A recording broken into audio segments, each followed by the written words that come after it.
Oke guys, hari ini kita mau bahas kepailitan.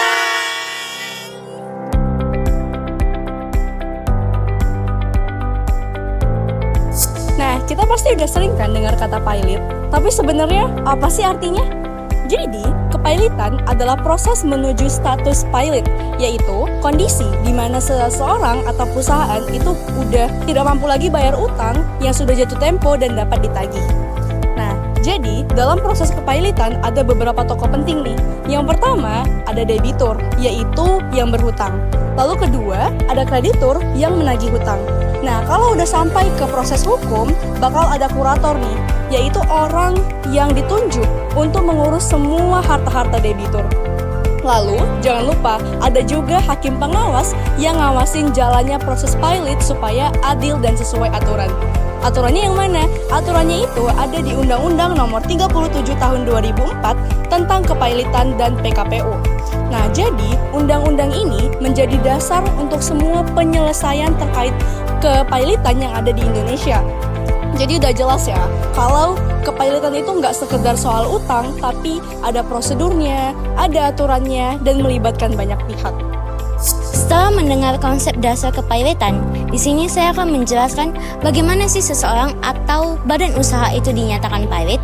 Seseorang atau badan usaha dinyatakan pailit oleh pengadilan niaga ketika ia tidak mampu membayar utangnya dalam jangka waktu yang telah ditentukan atau ada kreditur yang telah mengajukan pailit. Nah, di sini teman-teman perlu digarisbawahi bahwa seseorang itu bukan tidak mampu membayar utang, tetapi ia tidak mampu membayar utangnya ketika jangka waktu telah ditentukan dan ada kreditur yang telah mengajukan pailit.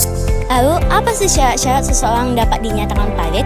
Dalam pasal 2 ayat 1 Undang-Undang Kepailitan dinyatakan ada dua syarat seseorang dinyatakan pailit. Yang pertama, debitur itu memiliki dua atau lebih dari kreditur. Jadi kalau contohnya dia hanya memiliki satu kreditur, itu tidak dapat disebut pailit. Yang kedua, debitur tidak mampu membayar sedikitnya satu utang kepada kreditur. Halo teman-teman, jadi di sini saya akan menjelaskan bagaimana proses kepailitan itu diajukan, permohonannya itu bagaimana diajukan. Jadi kita melewati beberapa tahap-tahapan. Nah, jadi permohonan ini merupakan langkah awal hukum yang kita ajukan ke pengadilan niaga, baik oleh kreditur maupun debitur itu sendiri, karena mereka tidak mampu melunasi utangnya yang sudah jatuh tempo. Nah, jadi dalam permohonan ini ada beberapa pihak yang dapat mengajukan permohonan kepailitan. Yang pertama itu kreditur yang merasa utangnya belum dibayar dan sudah jatuh tempo. Yang kedua debitur itu sendiri yang dia tuh tidak dapat dan tidak mampu melunasi utangnya. Yang ketiga jaksa atas nama kepentingan umum, dan yang keempat suatu otoritas tertentu seperti OJK, seperti Bank Indonesia untuk mengajukan permohonan tersebut. Nah, jadi mereka itu khususnya untuk lembaga pembiayaan dan lembaga keuangan seperti lembaga pembiayaan seperti bank dan asuransi. Nah, terdapat juga dua syarat hukum yang harus dipenuhi dalam mengajukan permohonan tersebut. Yang pertama adanya dua kreditur atau lebih, dan yang kedua adanya satu utang yang udah jatuh tempo dan itu belum dibayar. Nah, dalam pengajuan permohonan kepailitan tersebut diawali dengan mengajukannya ke pengadilan niaga, yaitu pengadilan yang secara khusus menangani perkara kepailitan. Lalu dalam proses itu pengadilan itu harus satu domisili dengan si debitur. Jadi contohnya kalau misalnya perusahaannya di Jakarta, maka permohonan tersebut harus diajukan di pengadilan di Jakarta juga. Nah, yang kedua, dalam surat permohonan tersebut kita harus menyerahkan bukti-bukti seperti dokumen-dokumen yang dalamnya itu ada surat keterangan utang, perjanjian mereka tentang utang tersebut, ada juga surat bukti-bukti bahwa memang utangnya belum dibayar ataupun dilunasi, dan bukti-bukti jatuh temponya. Nah, setelah itu diterima, lalu pengadilan itu biasanya akan menetapkan jadwal sidang. Nah, jadwal sidangnya itu biasanya ditetapkan selama lamanya 20 hari kerja sejak permohonan itu didaftarkan. Nah, di dalam sidang itu hakim biasanya akan memeriksa dokumen-dokumen bukti-bukti tersebut, dan hakim juga akan mendengarkan penjelasan dari kedua belah pihak dan melihat apakah syarat untuk mengajukan permohonan kepailitan tersebut emang terpenuhi. Jadi jika sudah terpenuhi, maka hakim akan menerima permohonan tersebut. Lalu hakim akan mengutus seorang kurator yang merupakan seperti tim profesional yang langsung di bawah pengawasan hakim, dan kurator ini tugasnya tuh untuk mengatur, mengelola harta debitur ini, dan kurator ini juga akan menjual harta-hartanya dan ada mungkin piutangnya untuk memberikan hasil penjualannya tersebut kepada si kreditur atas utangnya yang belum terlunasi tersebut. Nah, jadi itu merupakan proses-proses ataupun tahapan-tahapan dalam mengajukan permohonan kepailitan ke pengadilan niaga. Selanjutnya kita akan membahas apa yang terjadi pada debitur dan kreditur setelah dinyatakan pailit. Dampak pailit terhadap debitur. Yang pertama, kehilangan hak dalam menguasai dan mengelola harta. Debitur tidak lagi memiliki kewenangan dalam penguasaan dan pengelolaan harta atau harta pailit. Hak ini beralih kepada kurator yang bertindak atas pengawasan dari hakim pengawas. Lalu dampaknya yang kedua, status hukum menjadi subjek pailit.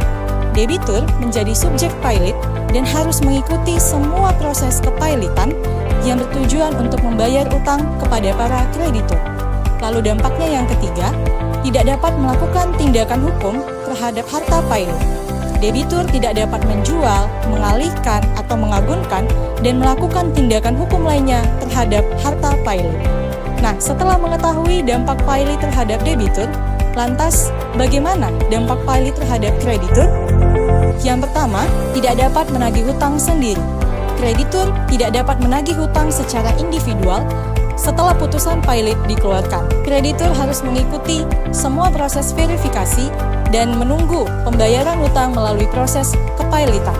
Lalu dampaknya yang kedua, mengajukan piutang ke kurator. Kreditur harus mengajukan piutang ke kurator agar masuk dalam daftar piutang yang akan dibayarkan melalui proses kepailitan. Dan yang ketiga, menerima hasil pembagian harta pailit, di mana setelah kurator menyelesaikan pemberesan atau penjualan aset, maka kurator akan membagikan hasil pembagian harta pailit kepada para kreditur. Di sini saya akan melanjutkan bagaimana caranya kepailitan bisa membantu dalam menyelesaikan masalah hutang. Yang pertama itu ada permohonan pailit. Permohonan pailit ini bisa diajukan oleh kreditur dan debitur. Untuk dapat dinyatakan pailit, syaratnya debitur ini harus memiliki 2 atau lebih kreditur dan minimal salah satu hutangnya itu telah jatuh tempo dan tidak dapat untuk dibayar. Yang kedua ada proses pengadilan. Jika pengadilan menerima permohonan pailit ini, maka debitur itu akan dinyatakan pailit. Hak-hak aset pengelolaan debitur akan diambil alih oleh kurator. Semua aset debitur akan dihimpun untuk membayar utang sesuai urutan prioritas hukum yang telah ditentukan. Yang ketiga ada penyelesaian hutang. Kurator akan menjual harta debitur untuk membayar hutang ke kreditur. Jika harta tidak cukup, maka kreditur akan menerima pembayaran secara proporsional atau sesuai haknya. Baiklah, setelah mendengar berbagai pengantar dan perkenalan terkait kepailitan, kita akan melanjutkan diskusi kita yang kami sajikan dalam sebuah implementasi dari kepailitan dan proses pengadilannya, yakni kepada penjelasan contoh kasus.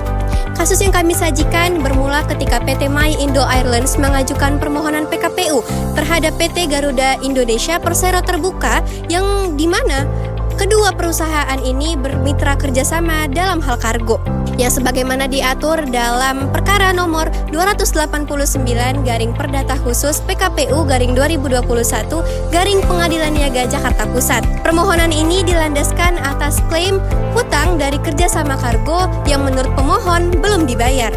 Namun, pada 21 Oktober 2021, Majelis Hakim Pengadilan Niaga Jakarta Pusat menolak permohonan tersebut.